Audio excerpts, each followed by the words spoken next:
ভাৰতবৰ্ষৰ প্ৰকৃত স্বাধীনতা। কোনো এখন দেশ বা এজন ব্যক্তি নিজস্ব কিছুমান বিশেষ উপাদানেৰে গঠিত হয় আৰু সেয়া হ'ল সেই দেশ বা ব্যক্তিজনৰ স্বতন্ত্ৰ বৈশিষ্ট্য। সেই উপাদানসমূহ যিমানেই সত্যনিষ্ঠ আৰু শক্তিশালী হ'ব, দেশ বা ব্যক্তিবিশেষৰ মূল ভেটিটো সিমানেই অটুট হ'ব আৰু তাৰ স্বকীয় অস্তিত্ব অক্ষুণ্ণ থাকিব। এই উপাদানৰ তাৰতম্যৰ ভিত্তিতেই পৃথিৱীৰ বিভিন্ন সভ্যতা তথা সমাজ ব্যৱস্থাৰ উত্থান পতন ঘটিছে। ইতিহাসে বাৰুকৈয়ে সোঁৱৰাইছে যে উপাদানখিনি যদি সূক্ষ্ম আৰু অবিনাশী হয়, তেনেহ'লে সমাজ, সভ্যতা বা ৰাষ্ট্ৰ কেতিয়াও বিনষ্ট নহয়। অন্যথা ই সময়ৰ গতিত প্ৰভাৱহীন হৈ হৈ এটা সময়ত নিশ্চিহ্ন হৈ যায়। আৰু উল্লেখ্য যে বহুতো সভ্যতা কালৰ কৰাল গ্ৰাসত বিলুপ্তও হৈছে। আকৌ ভিন্ন ভিন্ন সভ্যতাৰ জাতীয় জীৱনৰ মূল সুৰ বিভিন্ন। উদাহৰণস্বৰূপে সাম্ৰাজ্য বিস্তাৰ, ব্যৱসায় বাণিজ্য, শিল্পকলাৰ উৎকৰ্ষতা, সামৰিক শ্ৰেষ্ঠতা ইত্যাদি। এনে এটা মূল জাতীয় চেতনাৰ লগত প্ৰয়োজনীয় অন্যান্য উপাদান মিশ্ৰিত হৈ বিভিন্ন সাম্ৰাজ্য বা সভ্যতা বৰ্তি থাকে। ভাৰতবৰ্ষৰ ক্ষেত্ৰত এই জাতীয় চেতনাৰ প্ৰধান সুৰটি কিন্তু অনন্য, অদ্বিতীয়, আৰু সেইটো হ'ল আধ্যাত্মিকতা। এই আধ্যাত্মিকতা বুলি ক'লে ভাৰতবাসীয়ে বাৰু কি বুজে? চমুকৈ ক'বলৈ হ'লে এয়া হ'ল নিজৰ অস্তিত্ব আৰু সমগ্ৰ জাগতিক বস্তু বা ঘটনাসমূহৰ ঊৰ্ধত এক অতীন্দ্ৰিয় সত্তা বা শক্তিৰ ওপৰত বিশ্বাস আৰু সেই সত্যৰ অনুসন্ধানৰ নিৰন্তৰ প্ৰয়াস। ইয়াৰ অনিবাৰ্য ফল ব্যক্তিগত, সামাজিক বা ৰাষ্ট্ৰীয় জীৱনত স্বতঃস্ফূৰ্ত প্ৰতিফলন হোৱা দেখা যায়। সেয়েহে ভাৰতীয় সংগীত, সাহিত্য, শিল্পকলা ইত্যাদি অতি সমৃদ্ধিশালী আৰু উচ্চ ভাৱোদ্দীপক।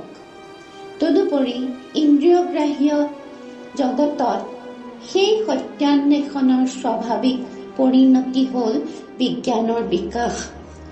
উল্লেখযোগ্য যে প্ৰাচীন ভাৰতবৰ্ষই প্ৰতিটো দিশতে উৎকৰ্ষ সাধন কৰিছিল। বিজ্ঞানৰ বিভিন্ন আৱিষ্কাৰ আৰু প্ৰযুক্তিবিদ্যাৰ ক্ষেত্ৰতো অন্যান্য দেশসমূহৰ তুলনাত অত্যন্ত উন্নত আছিল।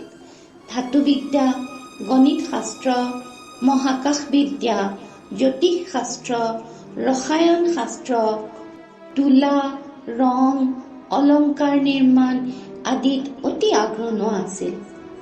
আকৌ অন্য এক দিশত মানৱ জীৱনৰ অন্তৰ্জগতৰ ৰহস্য উন্মোচন কৰি সত্যক প্ৰকাশ কৰাৰ প্ৰয়াস আছিল ভাৰতীয় মননৰ সহজাত প্ৰবৃত্তি।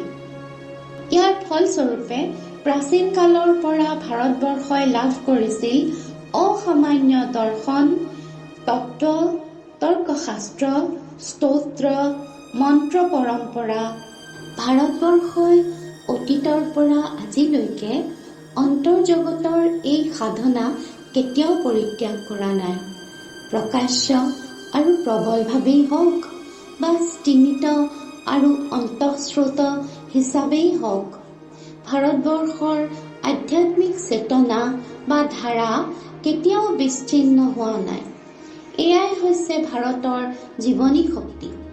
এই আধ্যাত্মিকতাই ভাৰতক প্ৰদান কৰিছে অদ্ভুত স্থিতিস্থাপকতা।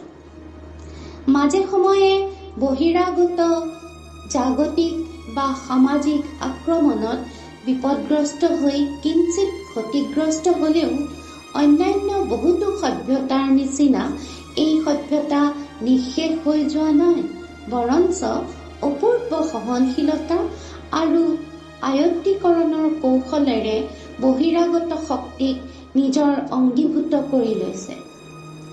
সমান্তৰালভাৱে আকৌ অন্যান্য দেশসমূহৰ লগত ভাৰতবৰ্ষৰ যেতিয়াই সংযোগ স্থাপন হৈছে, যুদ্ধ শক্তিৰে নহয়, ভাৰতীয় জ্ঞান, দৰ্শন, সংস্কৃতি আৰু আধ্যাত্মিকতাৰ সন্মোহনী শক্তিৰে পৃথিৱীত শান্তি আৰু সামগ্ৰিক সমৃদ্ধিৰ পথ মুকলি হৈছে।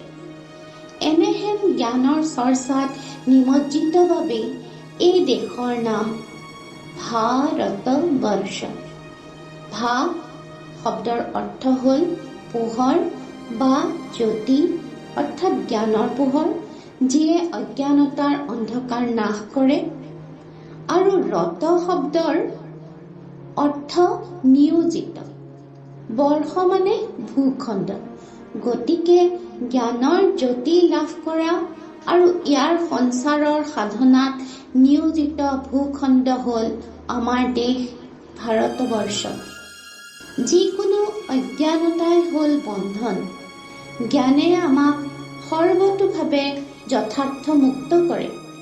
বিষ্ণু পুৰাণত কোৱা হৈছে, সা বিদ্যা ইয়া বিমুক্তয়ে 1:19-41, অৰ্থাৎ সেইটোৱে হৈছে বিদ্যা যিয়ে মুক্তি দিয়ে।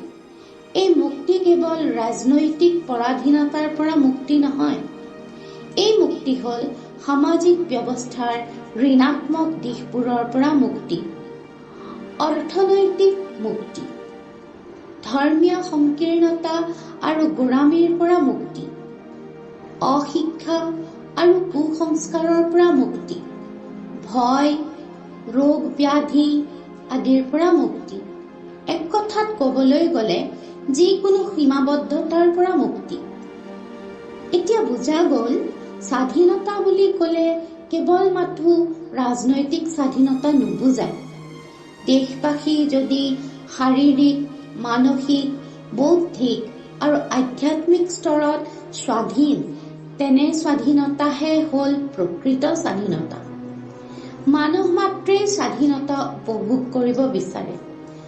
অৰ্থনৈতিক বা বাক স্বাধীনতা থাকিলেই আমি সচৰাচৰ নিজকে স্বাধীন বুলি ভাবোঁ। কিন্তু ভাৰতীয় মননে আধ্যাত্মিক স্বাধীনতাকে সৰ্বোচ্চ আসনত প্ৰতিষ্ঠিত কৰিছে।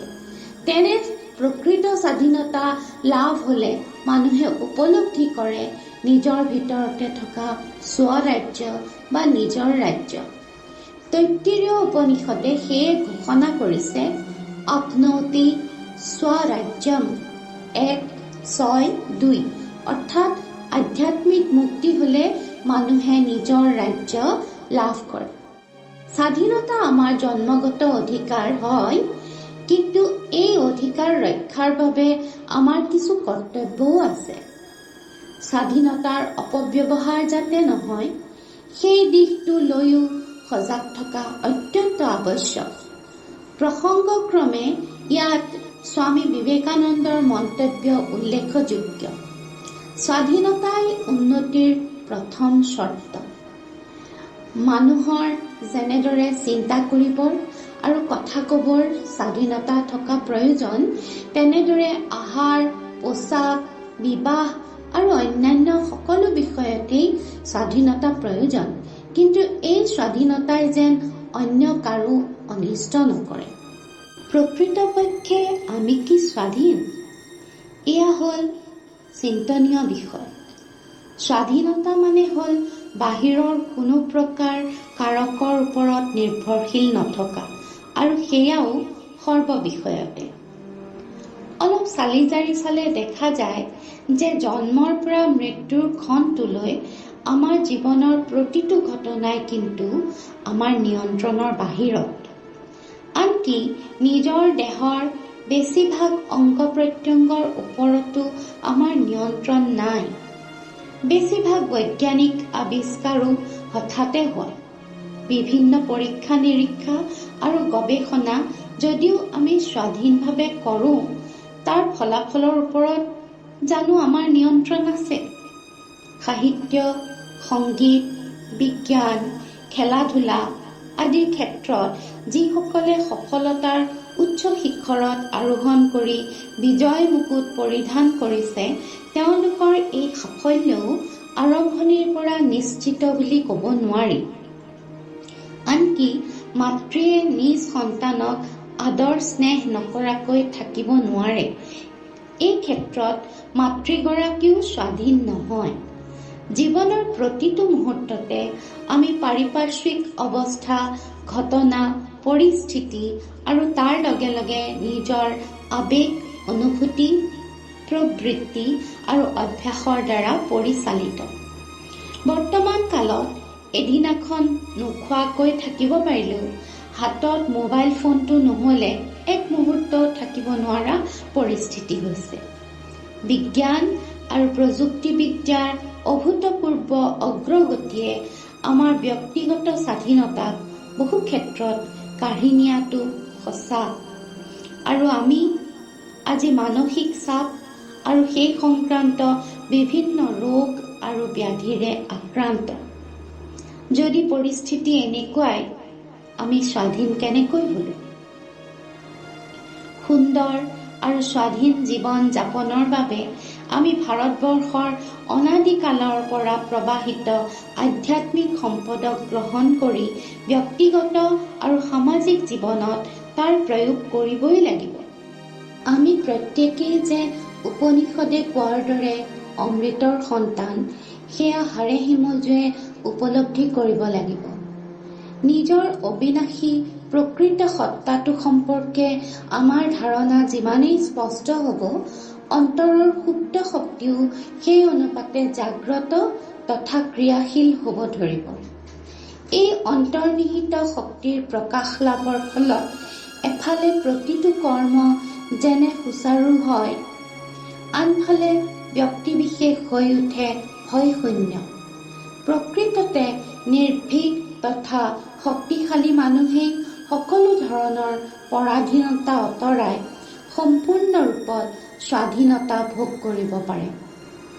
ইংৰাজৰ পৰাধীনতাৰ পৰা মুক্তি পাবলৈ যেনেকৈ আমি বহুত মূল্য দিব লগা হৈছে, পূৰ্ণ স্বাধীনতা লাভৰ কাৰণেও উপযুক্ত মূল্য দিব লাগিব।